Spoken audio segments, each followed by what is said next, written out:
Good morning, everybody. This is Victoria, your dog guru, and today we are giving you the very last episode, an exclusive episode to our patrons. So, thank you for becoming a patron. We're so glad that you're listening to us and supporting the show. Without you, I won't be able to grow it in the way that I'm hoping to over the next year. So, your support means so much. And if you haven't already become a patron of ours, you can join us at patreon.com/askyourdogguru. You can join me there and have access for as little as $1 a month to exclusive content, unreleased audio, polls so you can weigh in on the show, and all the ad-free episodes you'll get released before anybody else. Oh, and one more thing. Just for being a patron, you'll actually get one extra episode a month. And that's just for our Patreon members. So for these and other goodies, head over to patreon.com/askyourdogguru. Link is right there in the description of the show notes, so you can click it right there and become a patron and get all of this stuff. There's several levels, but you can become a patron for just $1 a month and get that extra episode. In fact, if you head over there right now, you can weigh in on a brand new episode. Now let's get to the questions. Okay, I have a scenario for you, and I need your opinion and input. This family has 3 dogs, 2 Newfoundlands, and a Mastiff. One Newf is 10 and doesn't play much, but gets along fine with the other 2. The other Newf is a year-old female, hasn't come in heat yet, but is probably about to. The Mastiff is 7 and has a weak back leg, but the family has not had him his whole life. The family actually does not like the Mastiff and has a lot of really bad behaviors, and basically they have never liked him because of his behavior and have not been able to rehome him. The vet even said he is so bad he can see why he's difficult to rehome. The 1-year-old Newf in the last 2 to 3 months has started attacking him, to the point that if the husband or older son are not around, the mom and daughter can't separate them and have to just leave the room. When they went back into the room, the Newf had the Mastiff down by the throat and then walked away and went in her crate and laid down. When they take the Newf out, she's fine, shows no aggression, and is complimented all the time on how well behaved she is and how sweet she is. The mom said she is an angel, and they all adore her. The mom said they had used a shock collar on her one time for barking, and she stopped immediately and has never had to use it again. But she's now wondering what to do. She can't rehome the Mastiff, or has not been able to, so for the time being, she wants to know what she can do. She's asked about the shock collar, and that's starting with the noise then moving to vibrate and building to try and make her stop. If you can share your thoughts, I would appreciate it. Okay, so I have several thoughts coming to me all at once, and I'm just going to give you everything that comes to me as it's coming. So the first thing I want to bring up is it is likely that the young Newf that isn't getting along with the Mastiff is sensing their distaste for him. I see this in my own Newfoundland. They are very, very intuitive dogs. I mean, on the level of like a Rhodesian Ridgeback. Rhodesian Ridgebacks have excellent judgment. I see that exact same judgment in Newfoundlands. So it's often predicated on what they see from the owner. So if they see the owner doesn't like something, they're going to try and fix it. I'll give you an example, and I would definitely want to pass this on to the owner. When I am trying to wrangle my son into bed at night, my dog has gotten so used to me having to chase my son all around the house to wrangle him into his bedroom that now my dog, who is a Newfoundland and about 2 years old, actually takes one half of the house and will chase my son towards me like a sheepdog, herding him in my direction. Now, this is not something I taught him to do. This is not something that I would have even thought to teach him to do, honestly. But it is something that I encouraged because, he doesn't bite my kid. He literally just uses his body size and mass to cut him off and herd him in my direction. He even uses his big fluffy head to, interrupt what my son is doing or fish him away from what he's doing. So dogs, I feel like we have to kind of go on what they're reacting to. They made no secret of the fact that they're not a fan of this Mastiff. And now, as this dog is coming to an age of sexual maturity, she's taking a very authoritative role here. So now that's the second part of this that I want to address. Females I've seen do this more than males. Not that males don't do it, but females are, especially if they're dominant females, they're more inclined to remove weak members of the household and or unwanted members of the household. This would be their job. If they had a puppy that was not working out, they would separate it from the others. I have seen mother dogs completely neglect a puppy. And it's not always because they're sick. They don't connect. It doesn't click. And, as a result, a rejected puppy is a breeder's worst nightmare, because then they have to essentially teach everything that they possibly can to the puppy before it leaves their care. And often have difficulty finding homes for the dog because of social issues. So, all of this said, she's coming into sexual maturity. She's developing, hormonally, if she is coming into heat soon, she's just not going to be in the best of moods, mostly because her hormones are all over the place for the first time in her life. And, I don't know if you're keeping her intact or not, but I will tell you, a month-long heat definitely throws their bodies all over the place, and it affects their behavior. In fact, some clients have called me over the years and been like, my dog has never really aggressed before. And I'm like, how old are they? And if they tell me the dog is under 2 years old, I always want to know if the dog's had a heat before, because usually behavior change happens around then too. And they're going to try and press their boundaries. So I think that she's trying to show her authority. I think she's trying to take out essentially what she finds to be the problematic pack member based on what she's seeing from the family. So I would really recommend they start bonding with this dog for as long as they're stuck with it. I mean, I know that sounds cold to say it that way, but they're clearly not excited about having this dog. So in the interim, at least make it a livable situation. The dog needs some one-on-one to learn boundaries. A simple sit, stay could do a mountain of work for you, because you can put it in so many parts of your life. Sit, stay, go lay down. You can, all of a sudden the dog that was jumping all over you and getting into things now has a new cue that's a lot more usable. Teaching him leave it, teaching him to heel. But this is all going to take effort and time, so they're going to have to put in both of those things. And the reality is ultimately they're probably going to be looking at rehoming this Mastiff, because it is unlikely that the Noof is going to stop this behavior. And while I would stop her from doing it, I wouldn't just go out of my way to get upset with her for it either. To her, she's going off of your body language, actions towards this dog, your lack of actions towards this dog. If she doesn't see you bonding with it, she's got nothing to bond with. I mean, she's got no incentive to be friends with this dog.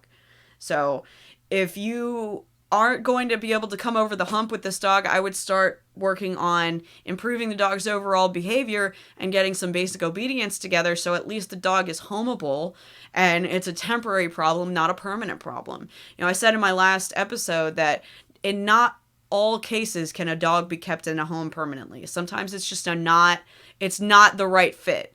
But if you signed on to getting a Mastiff, I can tell you honestly, Mastiffs are just not always easy to raise. And, it's a long game. It's definitely a long game. So focus on some basic obedience and trying to show some bonding behaviors. Set a precedent with the Newfie that no, she's not to take that authoritative stance with this dog, that you'll take care of things, and if it's okay with you for the dog to be there, it's okay.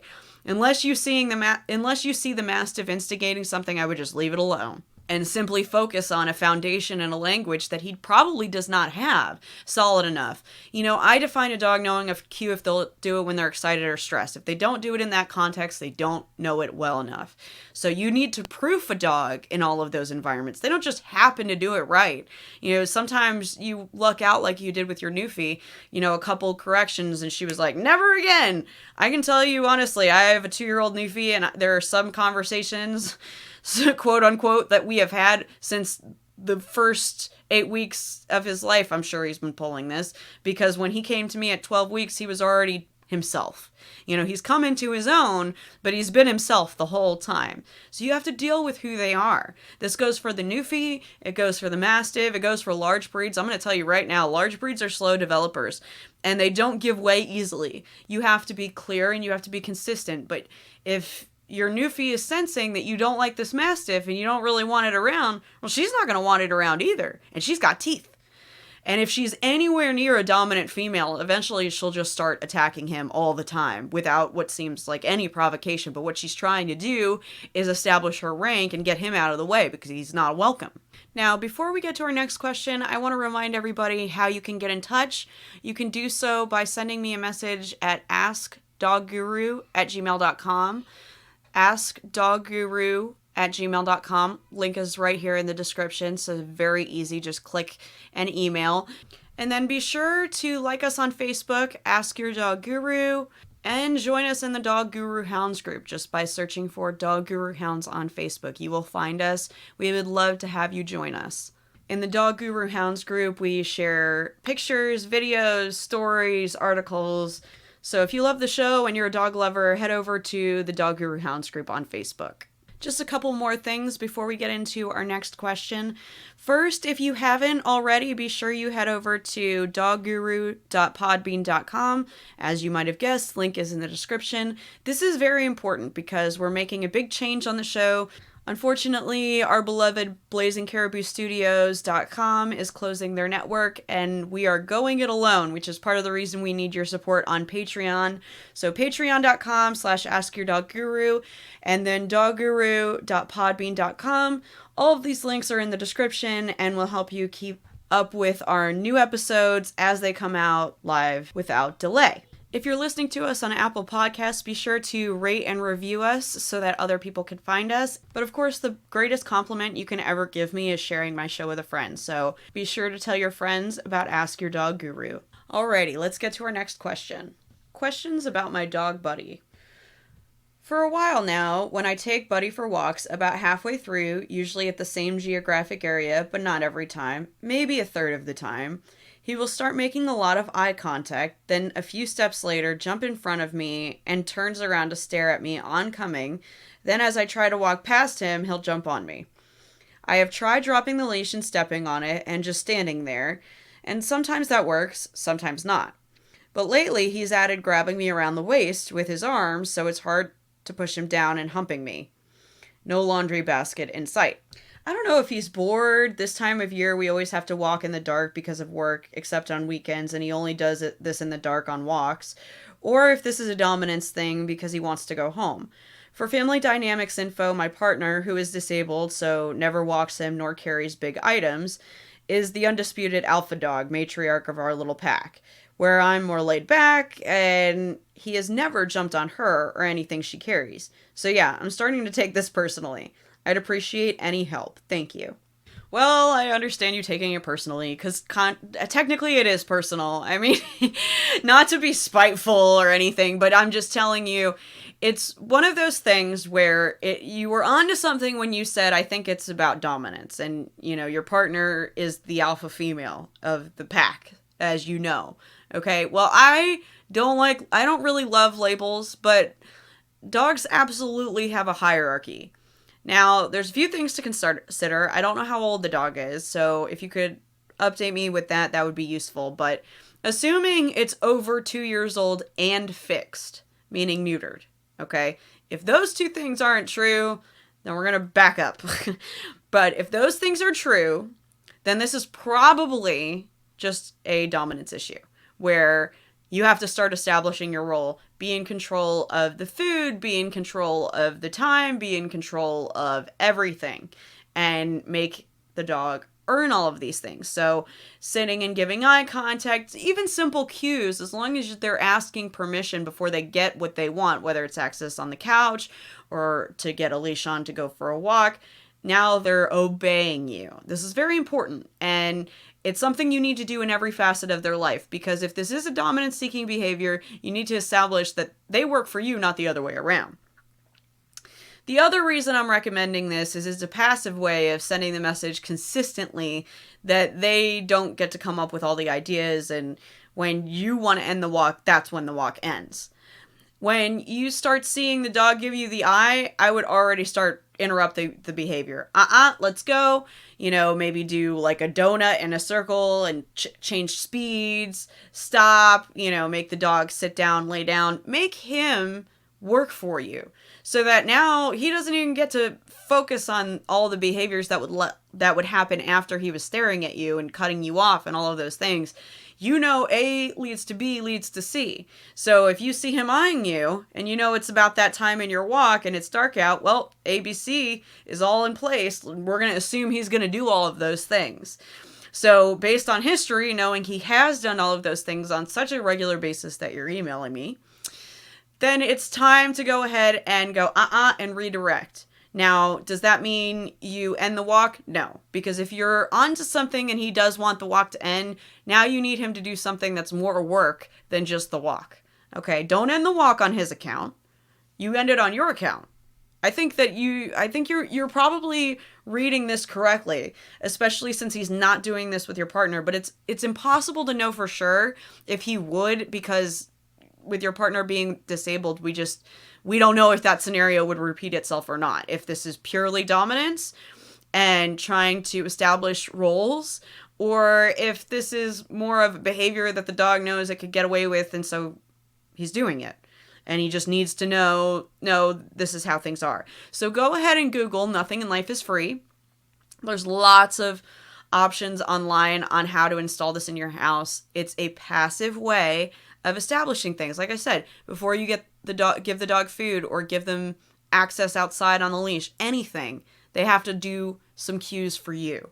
And that changes the dynamic and the conversation entirely. There's a whole different dialogue. Instead of them asking for forgiveness, they're asking for permission. And that will change it all. Because not only will they be learning this with you, which is actually going to make it more structured for both of you, but it's also going to set a boundary long term that you don't always have to do this maintenance work every single minute of the day. But I would be somewhat militant in the beginning. I mean, no affection, nothing until he's done something for you. Because if you're correct in that he's trying to be dominant with you and he's past the age of 2 years old and has been fixed, then this isn't sexual.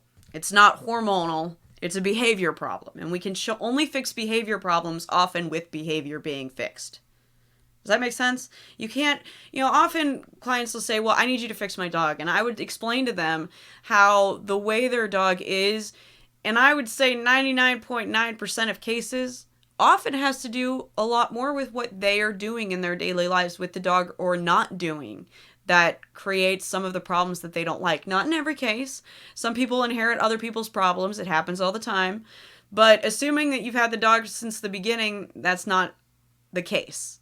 And as an added bonus, just on the off chance that the dog has not been fixed and is under 2 years old, this could be a sexually charged issue where he's essentially trying to get sexual stimulation. But being that he's not doing it when you're in the house, I just don't really think, that's why I didn't even go in that direction with my advice to you, is that I don't even think that's what's going on here. I mean, you would see it in more areas of his life than just on a walk in a specific span of terrain. It would be when you got out of the shower, when you're changing, when you're, switching out the garbage. Just so many other incidents where the dog could go after you and he's not. So I think that this has a lot more to do with dominance. And that's why I think you were dead on with that assumption. Coming up in the next episode, we're actually going to be talking about dog wellness and products that I love and use with my pets so that you can find them in your local area. I do not make a cut off of mentioning these products. I would love to, but I don't. I'm just going to tell you what I like and love. But if you're listening at home and you have a favorite pet product, please share it with me. AskDogGuru@gmail.com, or you can find me on Instagram and send me a message there. It's Ask Dog Guru, super easy. I would love it if you guys got involved because I want this year, this new season of Ask Your Dog Guru to be not only the best yet, but more integrative with our listeners. So get involved, let me know what products you love, and be sure to include a link so I know where to find it. Thanks so much, everybody. This has been Victoria, your dog guru. Namaste.